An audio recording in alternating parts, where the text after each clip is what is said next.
everyone. Welcome back to another episode of the Geek Warning Podcast from the Escape Collective, your one-stop shop for everything you want to know this week in the world of bicycle tech. Almost everything, anyway. Well, we've got actually a pretty big show on tap this week, although I feel like we say that a lot. But this week, it's largely because SRAM has finally officially announced its latest Red AXS wireless road group set. There's obviously a lot to talk about there. Probably not a big surprise that was coming. Everyone seemed to know. We also they told a few people about it. They told pretty much everyone about it, seemingly. We also have an updated computer from Hammerhead and some new Goodyear road tires that might have us launching into a kind of bit of uncharted waters in terms of matched wheel and tire fitments. We've also got some things on our minds as usual, a fun Pick One segment, and yet another helpful PSA. I'm James Huang, and once again, joining me today is Escape Collective Senior Tech Editor Dave Rome. Dave, you have been Hello, James. Very, very, very busy lately. It's been a few long late nights. Yeah, how sore are your fingertips after all that typing? I think there was 8,000 words in this last week. You have calluses on your fingertips right now? No, thankfully I have an ergonomic keyboard, but no, I mean it was a big lift. There's a special bonus episode of Geek Warning, which is free to all, related to new SRAM. There were 2 big articles, lots of photos, a lot of testing, a lot of switching parts back and forth to test theories, such as whether, old brake calipers make a difference with the new levers, vice versa. So, I got pretty into it. So, well, there is a very big written article on the site that you should definitely check out. So head over to escapecollective.com to find that. Dave, before we dive into the news, we have a bit of a corrections, maybe clarification corner, I guess, this week. So first up, what do we need to know about those new Chris King Gen 4 wheels that we talked about last week? Yeah, so, I mean, we mentioned that, new axles and free hub systems are backward compatible with pretty much, a great majority of Chris King's hubs. And I mentioned that one of my favorite aspects was that you could now, with the new axle assembly and free hub assembly, you could upgrade your R45D center lock gravel road hubs to a new preload system that doesn't require you to remove the preload system in order to take your rotor off. But it turns out that Chris King actually quietly introduced said smaller, better adjusting preload well before this new axle. And so you don't need the new axle or free hub assembly. You just need this one little part number, which is available in silver and black. I'll give you the part number for the silver version, which is PHB735. And the retails for $47 USD, and you can upgrade your R45D center lock rear hub to be less of a pain in the ass to take a rotor off of. Are you as surprised as I am that design even made it to the hub initially in the first place? Yep, very much so. But I mean, we put up with it because there's a lot to like in Chris King's hubs, and there is. But yeah, anyway, thanks to member John D for pointing this out to us. All right, so not so much of a corrections, but more of like a little bit of additional info. Yeah, the more you know. We do apparently need to clarify our position on hookless, tubeless road wheels and tires after that discussion we had last week of Tadej Pogacar's front flat in the early days of the Giro, however. So some listeners seemingly took away from that conversation you and I had last week that like we were somehow making excuses for a hookless or something. To be very clear, you and I both have plenty of skepticism about hookless on the road, which I would say even if everything is working exactly as it should, still doesn't have nearly as much of a safety factor in terms of like a maximum allowable inflation pressure and stuff as we think it should. And there's clearly still way too much confusion out there for what's supposedly a consumer-ready product. So that all said, regarding that specific incident with Tadej Pogacar, we also didn't see anything specifically related to hookless around that crash. So there was no just a need flat to tire. Yeah, there was no need to point fingers. He had a flat tire, not some catastrophic blowout. Tried turning while basically riding on a carbon rim, and he fell down. Simple as that. Indeed. I guess on that, my biggest, and I've spent the last week thinking about this, but really my biggest point of contention with hookless at the moment, and what remains to be the failure of the system from a consumer product point of view, is that there's kind of a strict weight limit on it in terms of road use. When you talk about the maximum allowable pressures of 72.5 psi with a 30 mil tire, you kind of like, if you're over 90 kilograms, you have to go with a tire that's probably like 35 millimeter wide in order to stay within the maximum pressure guidelines. And all of a sudden, you're no longer on what I would determine to be a true road tire. So, yeah, I guess there's a lot of issues there, but fundamentally, it comes down to that, which is it just feels like a product that has too many limitations to make as much sense in order to be as prolifically pushed as it is. Not quite fully baked, I believe, is how we have described it. Yeah. So anyway, yes, that clarification. We are definitely not giving hookless a pass. It just seemed to have nothing to do with that particular incident. Mm-hmm. All right, Dave, with all of that out of the way, tell me in 10 words or less, what's the lowdown with this new SRAM Red AXS group set? Not as new as the company claims it is. Oh man, how many words was that? 9, I think, if I'm counting. Oh, right. that was talent right there. That was good. I'm impressed. What are we looking at though? Like, so what is it? Like, how different is it then? So I mean, my favorite thing about this group, and also the big thing to know, is that every single individual piece of this new group set is backward compatible with the Road 12-speed group set, AXS group sets before it. So that includes Red, Force, Rival, even Apex. And because of all that, it sort of means that they're sticking with a lot of common themes. So still 12-speed, still dot fluid in the brakes, still a standard rear derailleur mounting system. No significant changes, to crank Q factor, or, the bottom brackets are identical. So there's just a lot of similarities here. Still the same AXS system in terms of what it connects to, the same batteries.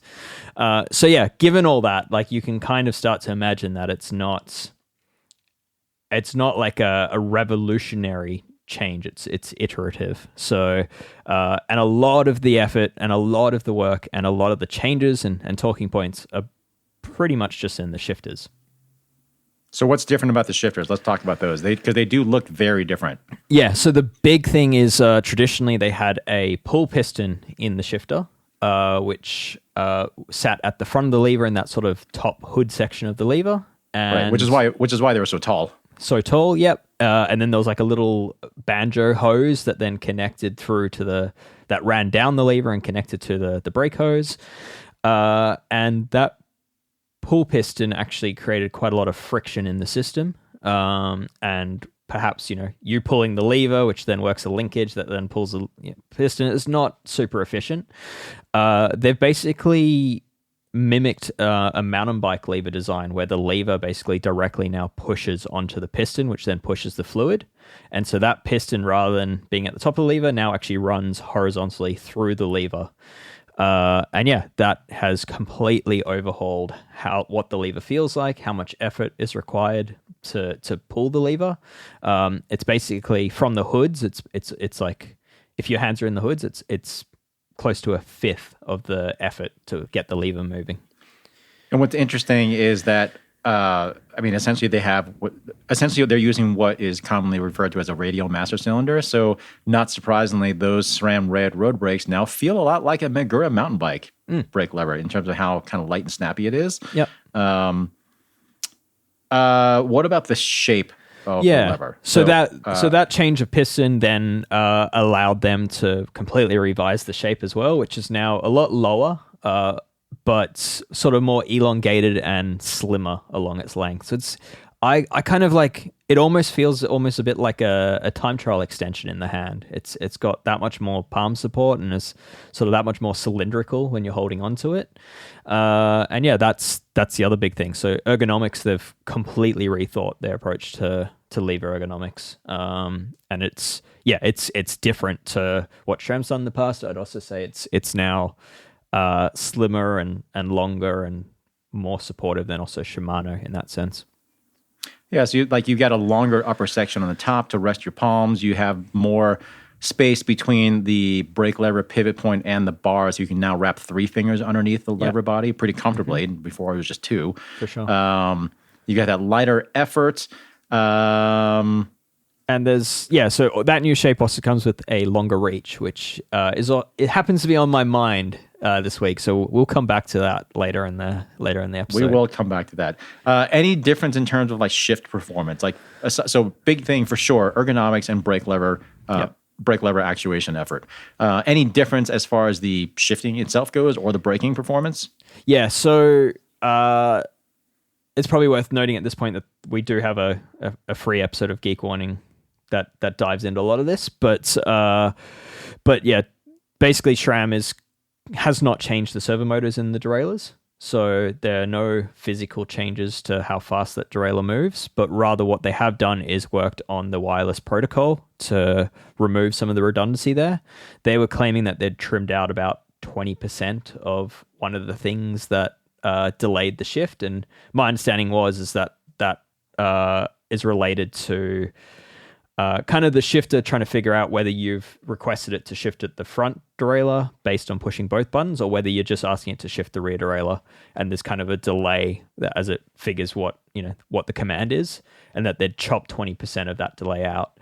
On the road, I can't really say it's obvious to me. It's pretty subtle, and part of that issue is that most of my experience as of late, like I'm riding a gravel bike, I'm testing a gravel bike with force axis at the moment, and that's 1x. So the 1x is actually quicker than the new Red 2x because there's no front derailleur delay. Is the new groupset lighter? Yes, 153 grams, 150 grams by my count. That's a fair bit. It's now also like 40-ish grams, 50 grams lighter than Dura-Ace Di2. So they claim lightest electronic disc brake group set, which also means it's still heavy compared to a mechanical rim brake group set. Well, yes, sure. Maybe we can kind of just get down to brass tacks here. Do we like this? Like, you and I have both been using it now. Yeah. I think there's a lot to like in it. I think it's a legitimate contender if you're buying a new bike and you've got this sort of money and you're looking at the top end of things. I think it's a legitimate contender that you really should be weighing up your options between this and a Dura-Ace equipped bike. Unfortunately, we're just going to ignore the Italians for now. But I think there's a lot to like, and there's also some things that I still like about Dura-Ace. I think Dura-Ace still shifts smoother. It's still faster shifting. Shifts faster, for sure. Not that that's a performance metric, but it just feels nicer. I think Dura-Ace still wins in the front shifting, even though SRAM has done some work to its front shifting now and has improved that front derailleur. I think SRAM has the better feeling brakes now. Yep, I agree with that. I think SRAM has the better crankset because it's significantly lighter. It has known power trustworthiness. I think that is worth something. Although the power meter is still integrated to the chainrings, which I do not like. What do we think about the new lever ergonomics on Red? I like it. I think I like it too, actually. Yeah, I really got on with it. I know you didn't love the new bonus button that sits out there. That you thought there's room for improvement there, but I actually find myself using that button more than the paddle. I think I don't disagree with you that that button position is easier to use than the paddle when you're up on the hoods, particularly when you're kind of stretched out. My issue with that little bonus button that Shimano Di2 levers have had a bonus button for a long time. It's very similar to what you find in GRX Di2 as far as the location.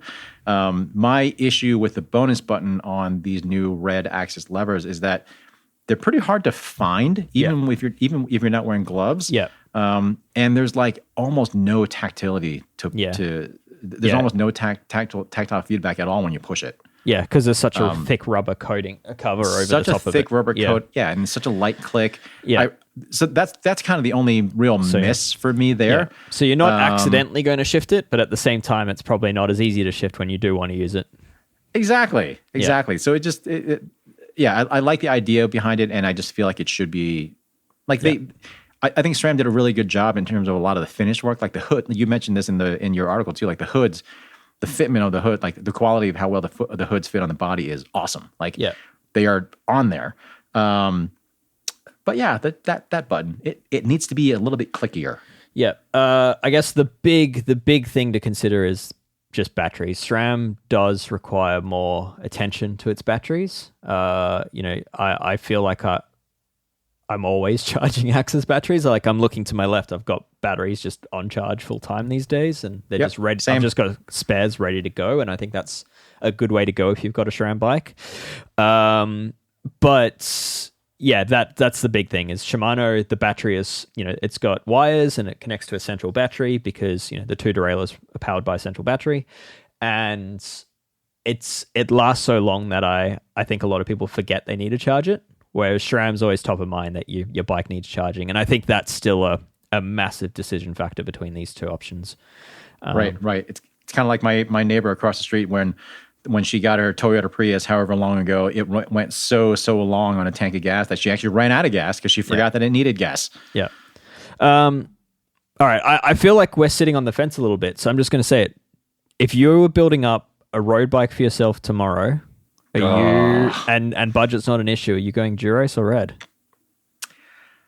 I feel like if I were doing a full-blown pure road bike, I would probably still go for Dura-Ace. I like the more immediate shifting. When I shift a gear, I want it like right now. And I feel like especially if I'm like looking to slam a bunch of gears or something like that, Shimano is just much more responsive in that sense. The difference in lever feel for the brakes is not drastic enough that it keeps me from liking Shimano. But that's probably the biggest thing for me. And I also feel like with a proper race prepped drivetrain, immersion waxed everything, I still feel like Shimano runs smoother. It does. But if I were building up an all-road bike, I would say for sure, I would probably lean more toward SRAM purely for the gearing options. Just because I feel like SRAM they have more choices as far as what you can run. And especially where I am, where I can easily be climbing for 2 hours. It's kind of important for me to have low climbing gears when I really, really need it. And even with the latest changes with Shimano, I do just feel like SRAM offers you more versatility there. I fully agree with everything you said there. I would add one small caveat, which is some pure road frames don't have very smart wiring placement, wiring routing for where you kind of have a wire just poking out waiting to be damaged. And in those scenarios, I think I'd actually like the wireless of SRAM. But where a frame actually pokes the wire straight out the very back of the dropout, so it's a very short length of exposed wire, then I'm picking Dura-Ace for pure road, and I think I agree with you. I think the wider gearing options on off-road, and again the lack of wire and the better brakes makes more sense for a mixed surface bike to go SRAM. And then for a gravel bike, if it were in my budget, I actually don't own a bike that has my own SRAM group set on it. I actually have old GRX mechanical on my own gravel bike, but 11 speed. But if I had a SRAM bike that had 1x or 2x gearing and it was a gravel bike, I would very seriously be considering right now to upgrade to the new shifters and brakes. I think it's not cheap. It's still a lot of money, but the difference there is truly night and day. Like it is a completely different feel. And it's not even for ergonomics necessarily, because I got on just fine with the old SRAM Red lever shape. I actually kind of liked that big peak at the top. Just the power for the effort. The brake power for the effort. It just always felt like the levers it felt like the hoses were filled with like molasses or something. There was just so much effort and so much drag. And for me, off-road, again, I'm testing a Santa Cruz Stigmata, which I'm overdue to finish, but that's got force access on it. In the hoods, that's a 2-finger braking.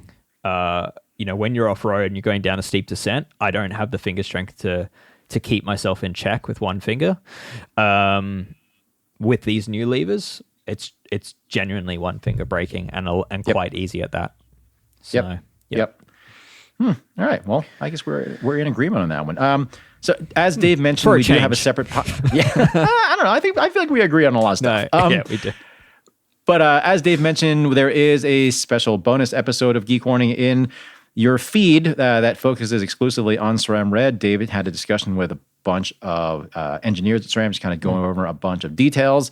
And then for sure, check out the written article on escapecollective.com because there's a bunch of info on there. Yeah. And that podcast, I'll give a shout out to the podcast because I had fun doing it. I did it while I was at the launch for Red. So they actually had flown in like the head of engineering for the road group, the head of product for the road group, the head of like road strategy. And we had a good chat, including, some design decisions, why they've stuck with a one-piece power meter, whether like their road chains are cross-compatible with the mountain bike chains that look to be similar. It wasn't just the new group. I feel like there was a bit more of a varied chat than that. So certainly if you're sick of seeing everyone talking about Red, then you may still enjoy that podcast. You can at least listen about it instead. Yeah. All right. Well, Dave, going along with that new Red AXS group set, SRAM introduced a new Hammerhead Karoo computer, which after the original Karoo and the subsequent Karoo 2 isn't called the Karoo 3. No, I think GP Llama had told Hammerhead in the meeting that he was in the room with me at the time when we were learning about this, and he's like, I'm going to call this the Karoo 3. You can't stop me from doing it. So So anyway, I'm not sure what Shane ended up doing. I'm sure he is referring it to the Karoo 3, but yeah, it's a new head unit computer. It's Hammerhead got acquired by SRAM in 2022. And this is the first product under the SRAM banner. And basically it's like a high-end GPS computer that's aiming to offer better integration and a better user experience for SRAM bike owners, if I'm being perfectly honest. Like they're obviously happy to sell the computer to everyone, and it is still relevant if you're not a SRAM user, but that really seems to be the main sales pitch. In terms of price point, in terms of feature set, it's like a Garmin 840. It's not quite as big or as feature packed as a like Garmin 1040, for example. But yeah, the big update previously, the Hammerhead required a Wi-Fi connection to get data, which was so annoying. Or if you're one of the 6 people to do it, you could actually put a SIM card into the Hammerhead computer. They've now caught up to 2015 and allowed connection through to a companion app. Sorry, that was mean, but it's kind of true. So they've totally true. They've introduced a companion app, which means you can use your phone data to upload maps and to get your rides onto Strava and that sort of thing. So that's a really good update. It's an important update. It was a much needed update. Otherwise, I mean, they've just increased battery life, improved button function, more memory, more processing power. Added a ton of new features. It's kind of what you expect of a new computer release. Yeah, the screen itself isn't new, but there is new Gorilla Glass on it that's apparently like more translucent. So like supposedly the screen is crisper. Mm-hmm. I think if I remember correctly, the screen like that cover glass is thinner, right? Isn't it? I believe so. Yeah. And it's then a higher end there's Gorilla Glass, Corning. Gorilla there's Glass. a light. There's a ambient light sensor, so it should automatically adjust the screen brightness. So it's a lot of like little refinement stuff. For sure. But the basic Karoo operating system hasn't changed a ton. No. But like as far as that SRAM integration goes, like you can do a bunch of like on bike drivetrain tuning now, just right through the Karoo. Mm-hmm. That's kind of neat. So nothing crazy, but some good updates nevertheless. Yeah. My favorite thing is like SRAM AXS. If you've got SRAM AXS group set, they have a great app which lets you check battery life, update firmware, all through a phone app. You can adjust your shifting settings. There's a few things you can do in it, and it lets you set your each individual bike as a profile, and it's very easy and quick to do. Like it only takes probably a couple of minutes to set up a new bike in the AXS app. So you have this garage of bikes. And for me, like I give them all silly names, and that lets me track my test bikes, and it shows how many shifts you've done and all sorts of useful things. And it's more useful now that like we've got mountain bikes with like flight attendant, where you basically do all the settings for flight attendant through this app. And so I got sent this new Karoo at the same time I had flight attendant on test, and I'd set it all up in the app, and then I connected the Karoo and I logged in just through my SRAM login. And I was surprised that all my silly names for bikes had automatically appeared in the Karoo device. I didn't do it. It automatically synced. So all the power meters of every bike, it sort of was auto-detecting whatever bike I was on and giving me those profiles and data fields without me doing anything. Nice. And that is a pretty cool user experience, I have to say. Like if you've bought into the SRAM ecosystem and you like your gadgets, that is something that no one else is doing at this point in time. Fair enough. Interesting. Dave, the third leg of this big product release is new tires from Goodyear. Why are these special? I don't know.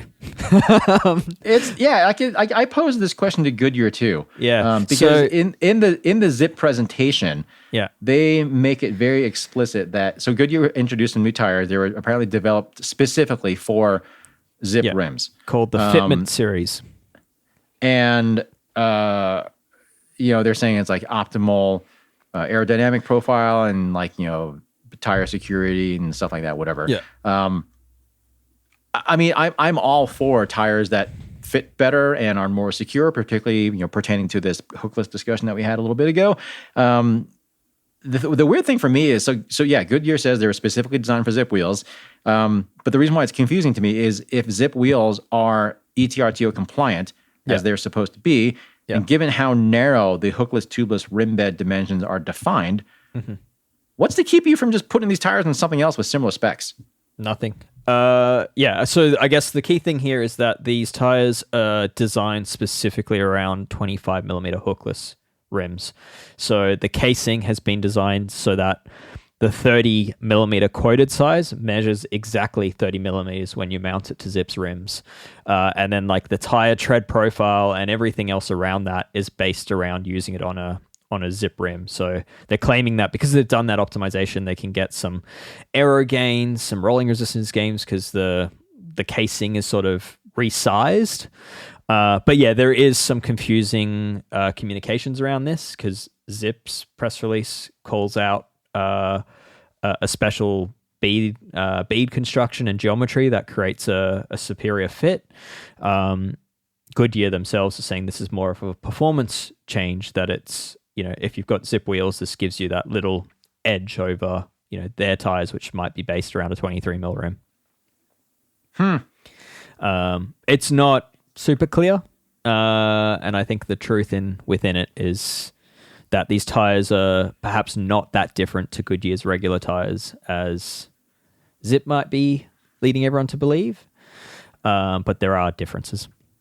All right. Well, the fact that it is somewhat confusing and might be better or might not, that seems very on brand for hookless, tubeless road. So we'll just leave it at that. That all said, I have generally liked certainly Goodyear's latest round of road tires. So I'm curious to see how these are. At the very least, I mean, I still have my hesitation over whether I think Goodyear is, say, as grippy as a GP 5000.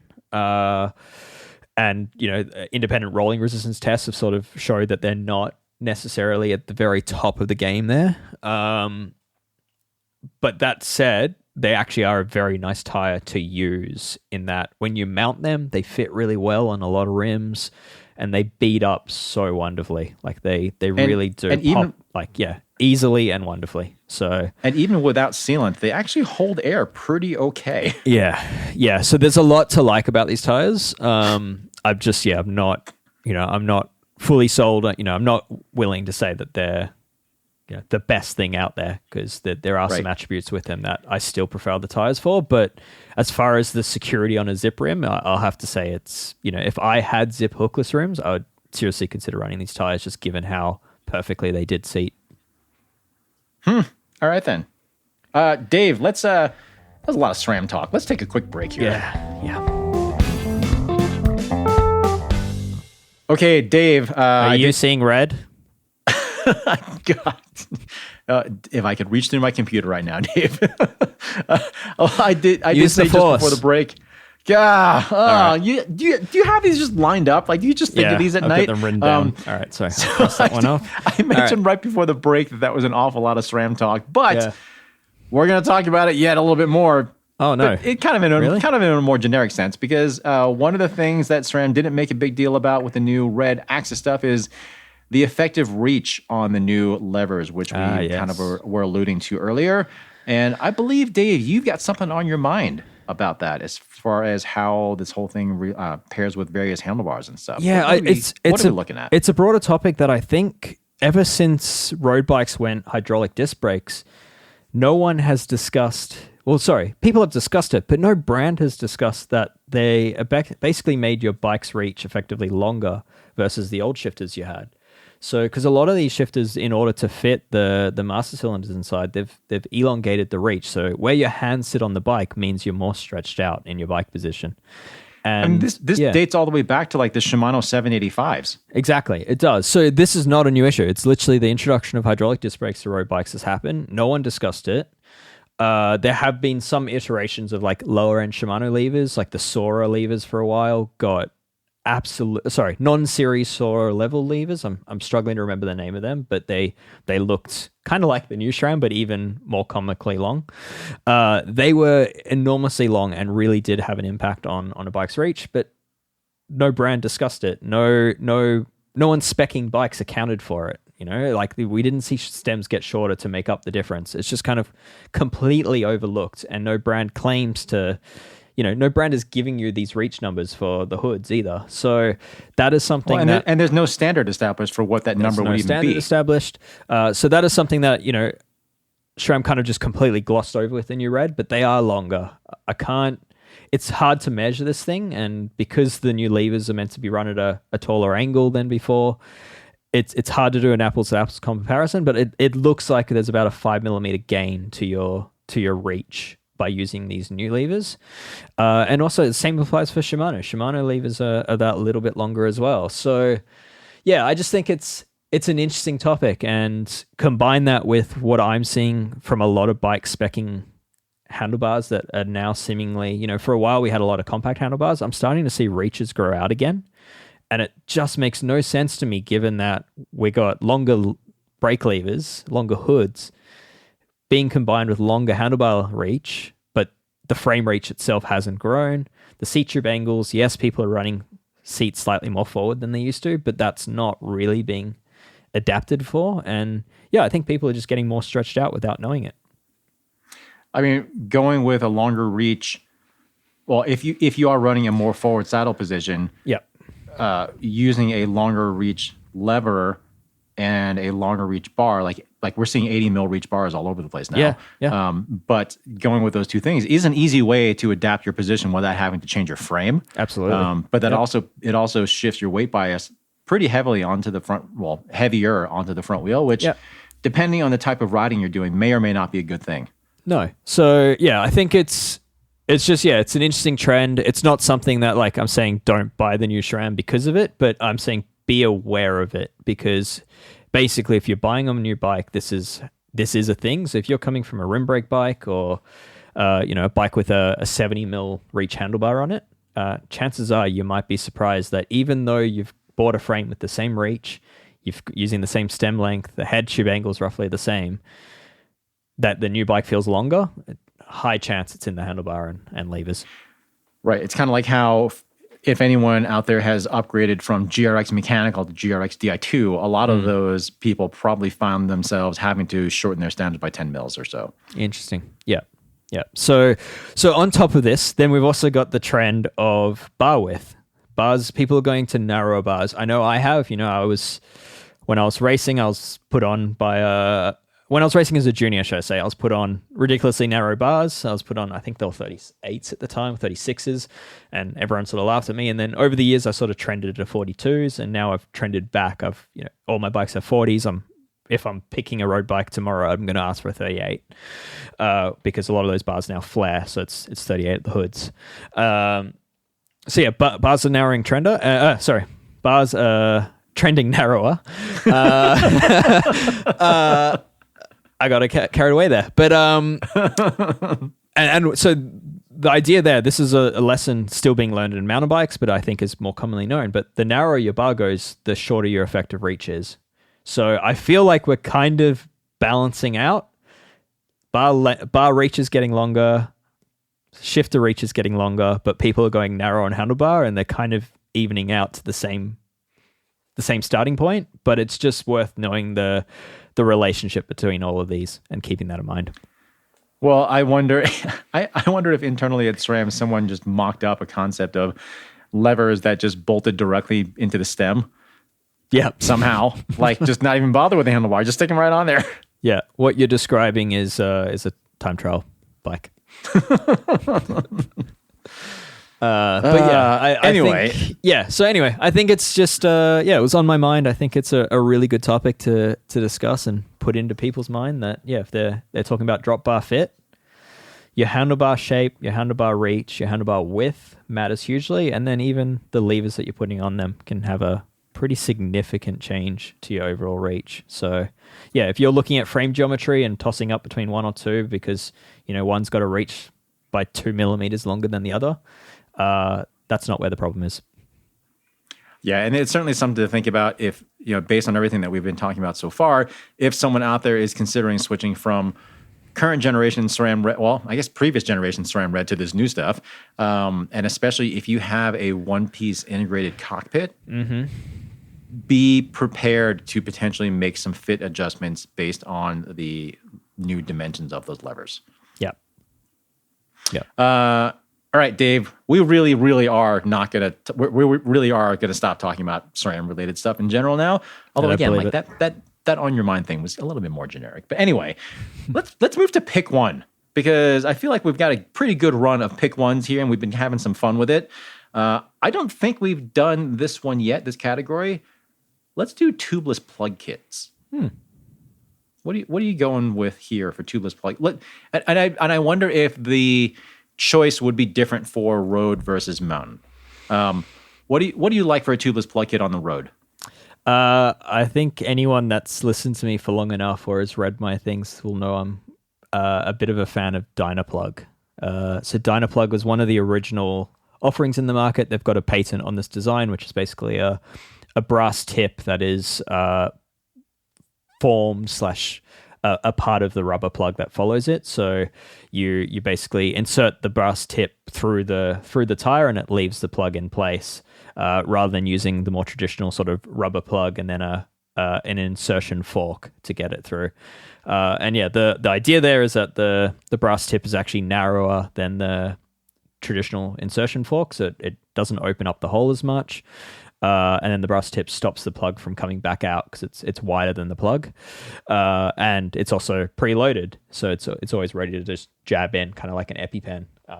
And they're strong. So there's a lot of reasons why I'm a proponent of Dynaplug. The negative to them is price. They're significantly more expensive than the generic bacon strip style repair systems. But yeah. Yeah, and it's not like you can recover them after you've retired the tire to use the plugs again. No, and you need to remove them if you end up having to put a tube inside. Like, say the plug doesn't work because you forgot to top up your sealant. You do need to remove them before you put a tube in. So they're not perfect, but for me they're the best option. They're the best solution as far as tubeless plugs go. And I've been raving about them for a really long time now. A really long time. I feel like they've kind of caught on in recent time. But yeah, I mean, I was kind of the reason why they ended up doing a shorter insertion tube version for road, because I pointed out to them they hadn't had customers that had used them on road bikes until I tested them. And yeah, I pointed out that, road tire being so much lower in volume, you can actually, if you got a flat directly at the top of the tire, you could actually kind of poke a hole through your rim tape by not being careful enough with their mountain bike system. So they then made like a shorter length plug so you don't bottom out against the rim when you insert it. So yeah, anyway, that's I think I said the word insert too many times there. But that's kind of, I've been using them a long time. They've really proven themselves. You you do need sealant in your tire to guarantee that they work. But yeah, I'm a fan. I think I'm going to be in agreement with you on the road for Dynaplug. Yeah. And I guess of all the kits that they make, I think my favorite one is the I can't remember what Racer? What it's called. The aluminum one, the one that has the They're all aluminum. Well, they're almost sorry, plastic ones. sorry, not the aluminum one, the carbon racer one that has just like the two ends on it, just mainly because it's really easy to stuff into a saddle pack, or there are a variety of little mounts that you can put right next to your bottle cage. So it's super light, particularly super cheap. Yeah, and particularly relatively speaking. Yeah, but particularly on the road, it is super important to be able to deploy a plug really, really quickly, just because you have so much less air volume to play with. So I do like how that pointed tip, more often than not, if you have a cut or something on your road tire, it's usually not that big. Yeah. So I do like how those plugs are a little bit smaller than a lot of those bacon strip insertion forks that you were talking about. Yeah. What about for off-road, though? Do you still like Dynaplug for mountain bike? Yeah, I do. So I use my favorite Dynaplug. They've got quite a range, and the common theme is the barb rubber strips. But my favorite is called the Racer Pro, and it's very small. It kind of looks a bit like a tiny little EpiPen. It's dual-sided, and then within that you've got preloaded strips, and each preloaded section is actually dual-sided, so they thread into the tool and you can flip them. So there's 4 preloaded plugs ready to go within that one tool, and that's the one I like to carry with me on mountain bike rides. And that, because there's 4 of them, you get you can mix and match what size plugs you use. So they do have bigger plugs for bigger holes, and those smaller pointier plugs for the little cuts that your sealant's kind of struggling to seal but kind of is. So yeah, that's my go-to for the mountain bike. I feel like for mountain bike stuff, I'm not quite as committed to Dynaplug, just because I almost always ride with my 1-Up EDC pump, and I have the tubeless plug kit in there that actually is always preloaded and can also deploy pretty quickly. Yeah. But I feel like I am generally not in a situation where I'm not quite as frantic to seal the hole oftentimes, especially since on that bike I have an actual pump and not a CO2. Yeah. And I like being able to have a lot of plugs sometimes, because particularly when you're out in the middle of nowhere, I'll often carry like a whole like little pack of bacon strips and in both sizes, just in case, just because we've all had that. All had those rides where things go particularly badly. Like you can go years and years and years without a flat, and then one day you get like a dozen of them or something. Yeah. I would also say mountain bike. So on road, you've got the high pressure trying to push the plug out, and Dynaplug seems to be more resistant to kind of being pushed out. Off road, you have much, much lower pressures, and bacon strips tend to work quite well in that scenario. And at the same time, because you got lower pressures, you've also say the plug doesn't quite perfectly seal the hole. There's still a high chance that the sealant will hold and fill the gap around that plug. Whereas on road, it seems to matter a whole lot more whether that plug works or not. Yeah, and the plugs are a lot cheaper because I feel like you're more likely to need them off road. So it does. I mean, even Dynaplugs themselves, we're not talking a huge amount of money here, but I mean, it adds up after a while. One thing I'm curious about is, I think he's a current member. So Tom Anhalt, he was I know he was a subscriber at the old place, and he's a reader and part of the audience that I know we've all kind of been in regular contact with a little bit. He's advocated for quite a while his technique of using just like a little bit of like cotton cooking twine that he uses in a traditional tubeless, which is kind of what a bacon strip is, in a sense. It's kind of like a just a bacon strip is sort of a, just the bacon strip is kind of soaked or kind of infused with rubber already. Yeah. I'm curious. So the method that Tom talks about, obviously dirt cheap because you can get a roll of that twine for next to nothing. Have you tried this? No, I haven't. I've certainly tried bacon strip insertion forks and all that, but no, I haven't tried a non-rubberized strip or filler. I mean, it makes tried sense. I haven't, and I honestly keep forgetting, and I think it's only because I haven't. I think it's only because I haven't found myself in a situation where I've run out of bacon strips where I haven't needed to try this. Yeah, I'm surrounded by them.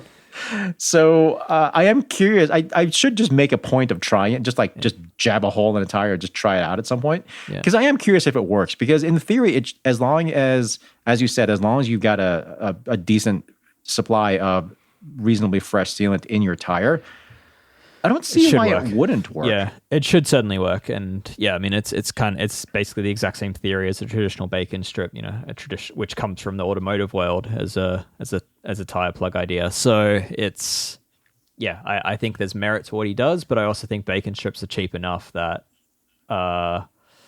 if that stickiness and rubber coating of the bacon strip makes it that little bit more effective, then why not just spend the 20 cents or whatever it is each time you get a flat? Yeah, fair.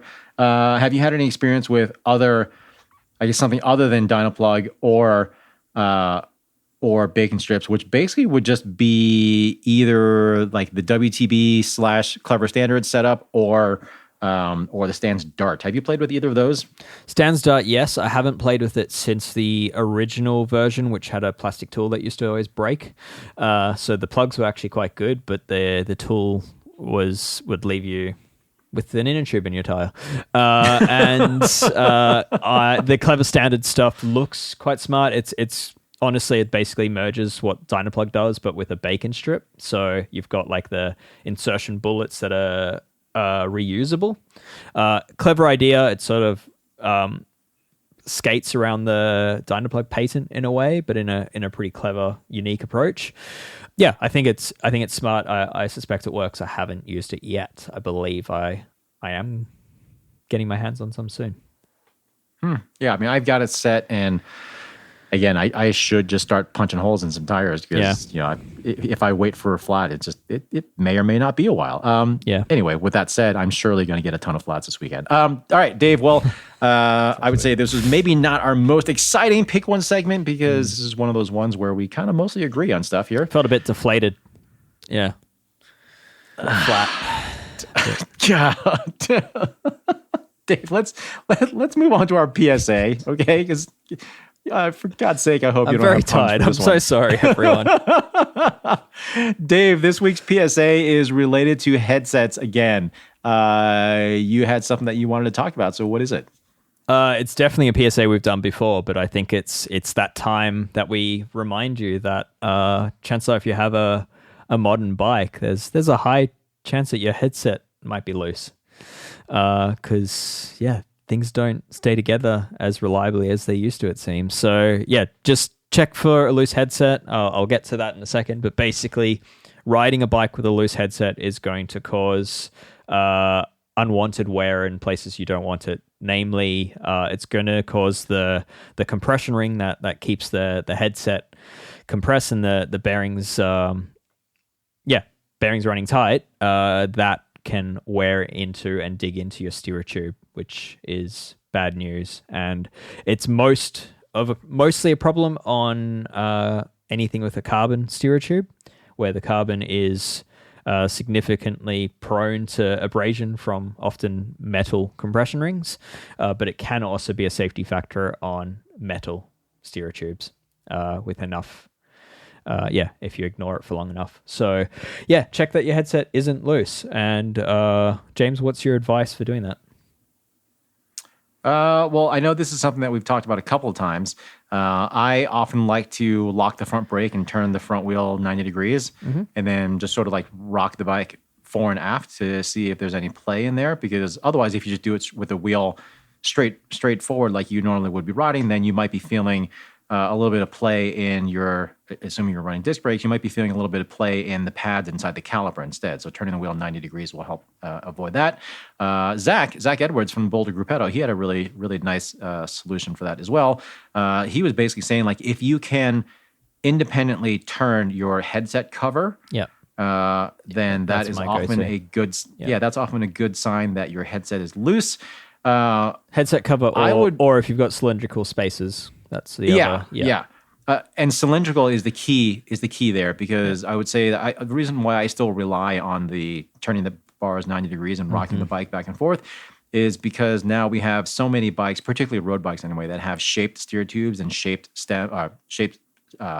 spacers and headset covers and that sort of thing. So even if your headset is super loose, a lot of times those things won't move anyway.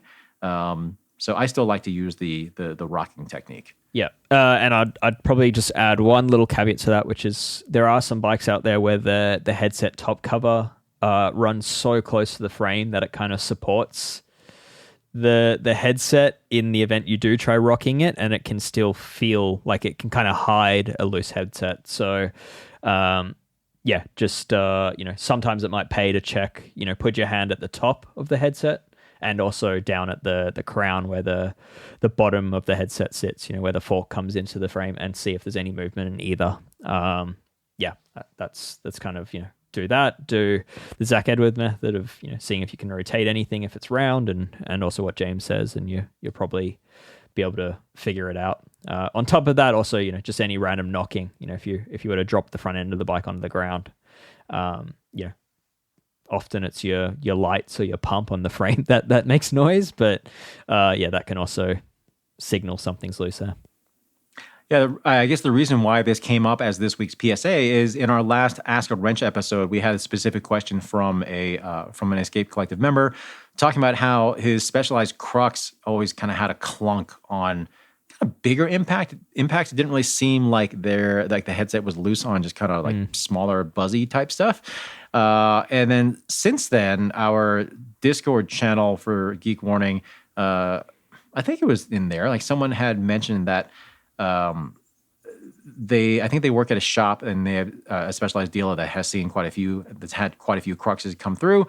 And they were saying that one issue that they've noticed with that is that the section of the upper headset cover that is compressed between the stem and or headset spacers and the conical split ring on the headset, like apparently those things have had a tendency to crack.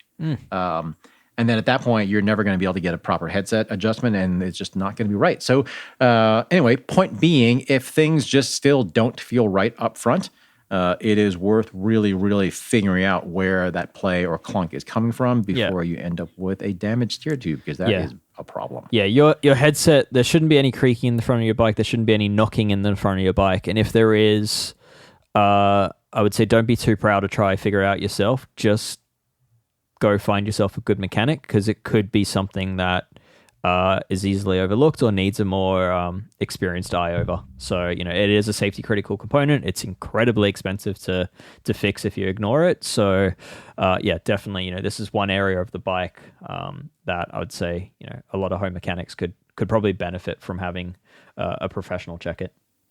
Yeah, and well, certainly at least in the U.S., hospital visits are expensive. So, yeah, it's good to avoid those. All right, let's cap off this episode with a couple little bits of small news here, and then before we wrap up, I know this is a company that we've mentioned a bunch of times. They're based in the UK, Ratio Technology. They have a new pulley cage assembly called the SR52T. This one's meant for SRAM Transmission rear. Yeah, very catchy. This one's meant for SRAM Transmission rear derailleurs. It once again, like their other full pulley cage assemblies, it features machined aluminum side plates. You have the option of getting machined acetal, which is basically Delrin. 14-16 tooth pulley wheels, so slightly oversized, same as what SRAM uses on transmission. Anyway, what's cool about these is that Ratio has integrated or incorporated the same offset angle between the top and lower pulley that SRAM uses on stock transmission cages, which is pretty cool. So there theoretically shouldn't be much, if any, difference in shift performance. But the appealing aspect of these, at least according to what Ratio is talking about, is the way they have shaped the cage plates. It sort of shields. Shouldn't say shields, but it kind of wraps around the front edge of the lower pulley a little bit more. So apparently it is a little bit rocky in the region where Ratio is based, and they're saying that shape is a little bit more likely to let the cage kind of shrug off a rock impact as opposed to the stock cage, which is a little bit more squared off. Yeah, that's cool. I'm going to put you on the spot here, and do you know how they're handling the clutch mechanism, which is built into the cage assembly for SRAM? because I believe a lot of the pre-existing cage assemblies for transmission require you to basically reuse the clutch assembly, which is not meant to be removed off the original cage. So I'm wondering if that is the exact same story here. I don't recall anything. I don't recall them talking about anything specific to the clutch. That said, I did install a Ceramic Speed OSPW assembly onto a GX transmission rear derailleur, and I don't recall having to do much of anything with the clutch. By my recollection, that assembly process was sort of shockingly quick and easy, like literally 5 minutes. And my suspicion is that the ratio cage would be a similar thing. I don't remember having to pull the cage out, or I don't remember having to mess around with the clutch assembly at all. Okay. Not unbolt anything from the original cage to move it over? Nope. Is your new derailleur really floppy? Nope. Okay. All right. Maybe I'm off base on that one. Yeah, I'm sure we'll be doing a corrections corner next week then. God, we've had to do a string of those lately. Finally, Pirelli is continuing to move more tire production into their new Italian facility instead of overseas in probably Thailand, where a lot of other places were having their tires made. The latest model is the new P0 Race TLR RS. It's Pirelli's new flagship road tire, which Pirelli claims to, quote, meet or exceed current race category benchmarks for speed, weight, and grip, unquote. Not surprising. It's got a new Smart Evo 2 rubber compound. Don't know how it's actually different. It does have a thinner tread cap, which both of those things reduce rolling resistance. It's got a lighter and thinner nylon casing, a new Kevlar bead construction that supposedly improves compatibility and security across a broader range of tubeless and hookless road wheels and rims. We can't complain about that. It's only offered in 26, 28, 30, and 32 mil widths, all 700C, of course, with retail price of 100 US, 145 Australian, or 90 euros. Road tires are like $100 each. Like, that's a lot of money. Yeah, it's consistent across a lot of brands at the moment. Yeah. Bicycles are expensive. Go figure. I didn't mention a price for that ratio kit. Actually, it's fairly inexpensive. The cage only is about less than $80 US, or like $120 Australian. And then if you include the jockey wheels, it's actually not even that much more expensive. It's still under $100 US and 150 Australian. So anyway. Yeah, cheaper than a SRAM's own replacements.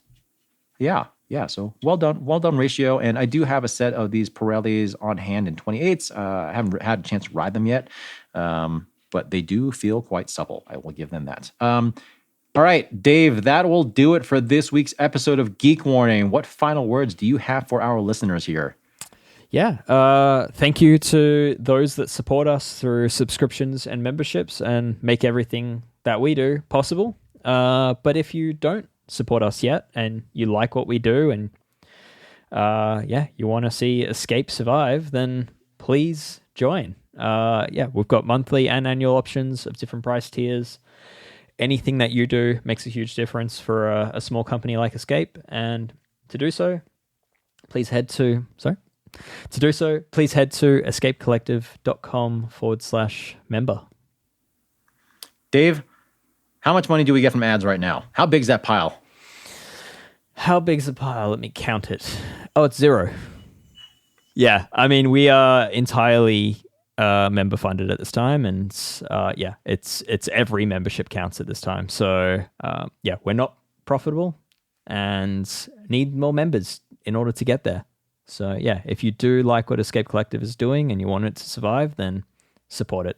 Particularly since last I checked, we are not actually a 501c3 charity or a nonprofit organization here. So so that, well, I guess there's our other little call to action there. Yeah, if you're not a member, please consider becoming one. This all happens because of your membership dollars. So thanks to all of you who are already members. That'll do it again for this week's episode of Geek Warning. We'll see y'all next week. Cheers.